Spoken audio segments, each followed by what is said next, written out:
আসসালামু আলাইকুম। আশা করি আপনারা সবাই ভালো আছেন। আর আজকে আমরা এসেছি টাউন অফ হ্যামিল্টনের গোর্স ল্যান্ডিং বলে যেই জায়গাটা আছে সেখানে। আর এই জায়গাটা হচ্ছে অসাধারণ সুন্দর।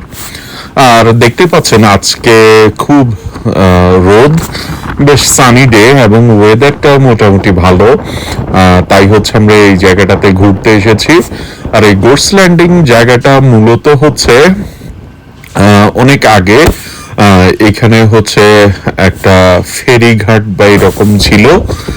সেখান থেকেই হচ্ছে এই জায়গাটার নাম গোর্স ল্যান্ডিং। তখন পিটারবরো থেকে এই লেকে দিয়েই হচ্ছে পিটারবরো থেকে এইদিকে মানুষ আসা যাওয়া করত।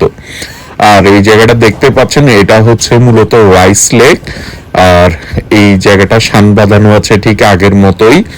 তো এখানে হচ্ছে আজকে যেহেতু বাতাসটা কিন্তু খুব বেশি ছিল, আর সেই জন্যই দেখতে পাচ্ছেন পানিতে লেকে কিন্তু বেশ স্রোত। আর এই পাশের পানিটা হচ্ছে বেশ নীলাভ রং ধারণ করে আছে, যা দেখতে কিন্তু খুবই মোহনীয়। আর এই পাশটাতে হচ্ছে কটেজ গুলো আছে। আর এইখানে আমরা যারা এসেছিলাম সবাই এখানে বসছে। যারা ফিশিং এ আগ্রহী বা ফিশিং করতে ভালোবাসে তারা হচ্ছে এখানে ফিশিং করতেছে।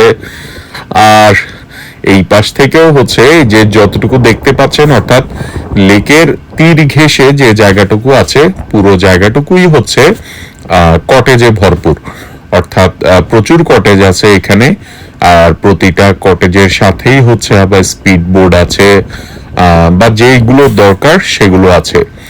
আর এখানে হচ্ছে কিছু মানুষ হচ্ছে এই পাশটায় ফিশিং করছে, তার কারণ হচ্ছে এই পাশটায় ঢেউটা একটু কম।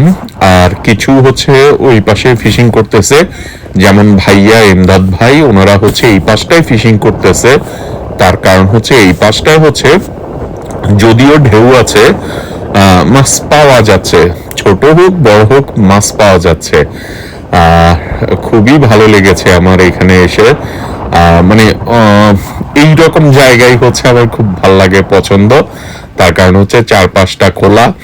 আপনি এখানে এসে আপনার যারা আমরা বাংলাদেশে থাকি বা বাংলাদেশে ছিলাম, আমরা হচ্ছে মূলত সাগর বা নদী দেখে অভ্যস্ত। তো এখানে সাগরটা হচ্ছে যদিও ওইভাবে দেখা যায় না, নদীও ওইভাবে দেখা যায় না।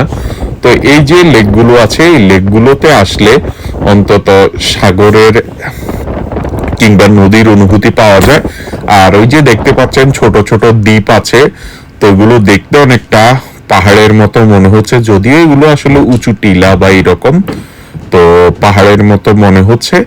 তো মোটামুটি এখানে এসে দুধের স্বাদ ঘোলেই মেটানো যায়। যদিও ভাইয়া হচ্ছে কিন্তু তারপরে হচ্ছে চার মাস পাওয়া গেছে, এটাই হচ্ছে বড় ভাইয়া একটা মাছ দেখতে পাচ্ছেন। এটা হচ্ছে মূলত সানফিশ। তো আমরা হয়তো এই মাছগুলো রাখবো না, কিন্তু এই যে দেখুন, দেখতে কিন্তু খুবই সুন্দর লাগছে মাছটা।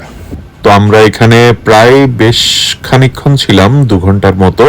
কিন্তু যেহেতু চারপাশটা খোলা এবং প্রচুর বাতাস বইতেছে, তো সেই জন্য হচ্ছে বেশ ঠান্ডাও লাগছিল।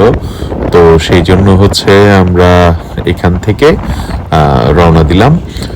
তবে এই জায়গাটা খুব ভালো লেগেছে, আমি আবার আসবো। আর আপনাদেরও যদি সুযোগ থাকে অবশ্যই এসে ঘুরে যাবেন।